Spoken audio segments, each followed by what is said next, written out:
Alright guys, today I'm going to pull the platform off and the steering housing, the controls, console control, hydraulic high-low, and the throttle off of this 190 XT because I got to make some repairs underneath there. It's just going to make it easier with this out of the way. I got a couple places down here that's got to be welded. I got to get this plate off. And it's just going to be easier to flip that thing up on its side, weld that together, power wash it, clean it up, make sure everything's good underneath there.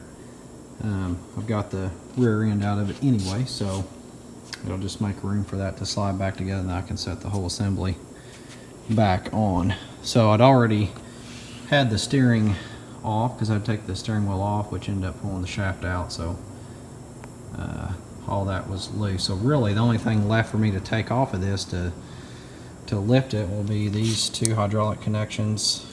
I've got the support here for the steering, the linkage for the foot clutch, and the brake, two brake rods over here in the corner. Basically once that is removed, then I'll go ahead and pull out. Got bolt on either side here. Those were already loosened up for when I pulled the rear end out because this was lifted up on the back here, so I had to pivot off of that. So besides that, there really isn't anything else that is attached to the main part of the tractor here. So there's a fuel line through here that can be left or go either way. It's disconnected from the front because I had to work on the injection pump. So yep, quite a bit going on with this project, but we'll get that thing lifted up here. I've got another camera that's going to shoot the kind of the time lapse of it. Instead of me sitting here showing everything with live video, we're just going to do a time lapse video of it. So we'll get that going here in just a few minutes here. Also, I'll have to take this section off too that goes up to the filter base down to the pickup, which I'm pulling that off anyway, so really it's not adding anything additional. It's going to be coming off. So anyway, we'll get to it.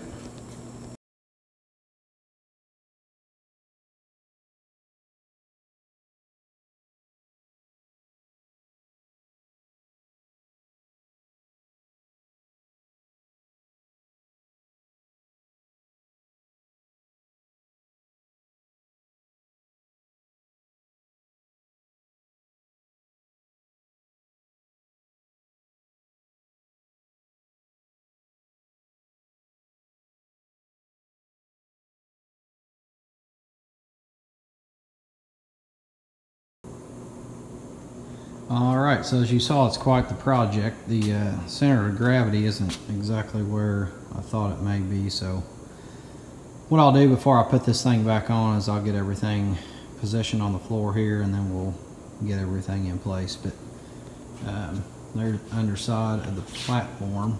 There's your valve, all your connections for your console up there.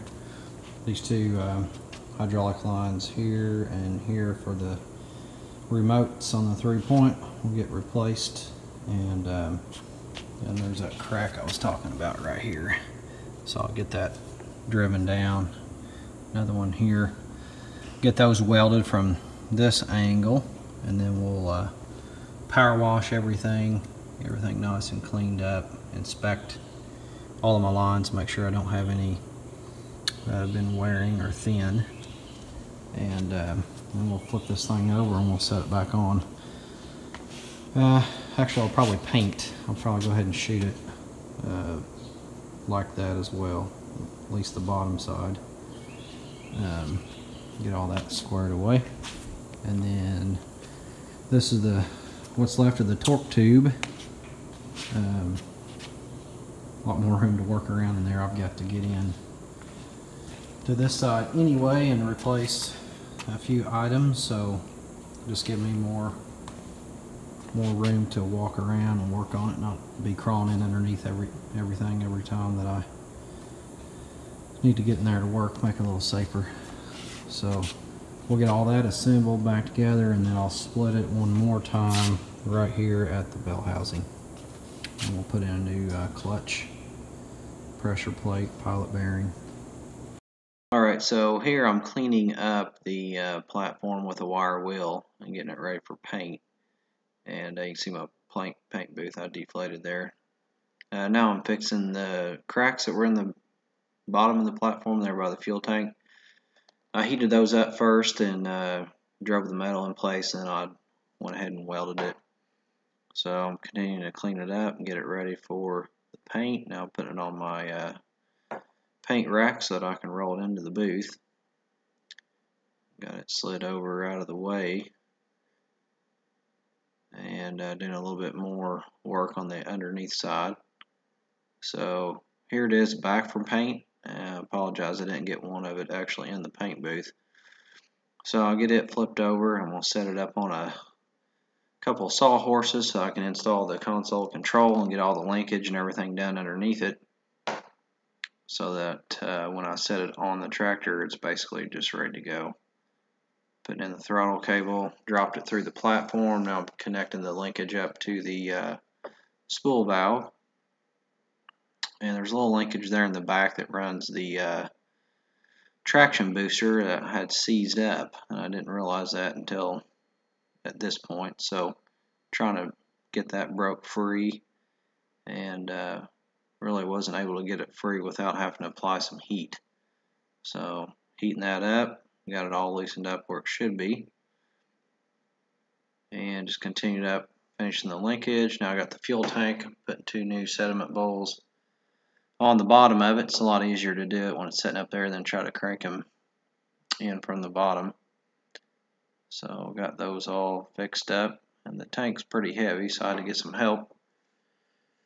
So take the tank and set it over on another set of sawhorses, and then I go through and put the banding that the tank sets on, the webbing rather, and running fuel lines and hydraulic lines to make sure everything is buttoned up underneath before I set it on the tractor itself. So at this point we're getting pretty close to being able to set it on. So got my straps, trying to find my center of gravity, and finally found the sweet spot there, so I got it lifted up. Had to raise the height of my crane, as you could see that go up there. So just lift it up right over the front and ease it down into place. You got to watch those sediment bowls, will get busted if you're in the wrong spot. So got it set on there, hooking up my brake rods on either side, hooking up the linkage for the traction booster, my sump lines, clutch, and I'm probably doing some fuel lines in there. I couldn't quite tell what I had going on, so I went ahead and connected up the rest of the hydraulic lines to the back. If you note, I left the side rail open on that side of the tractor so I could get to the pump easy. So getting all that buttoned up. And then lastly, the console control covers going on, and then the knobs for all the controls, and that's it. Please hit like and subscribe and leave a comment below. And make sure you turn on your notification bell so that each time a new video is posted, you'll be notified.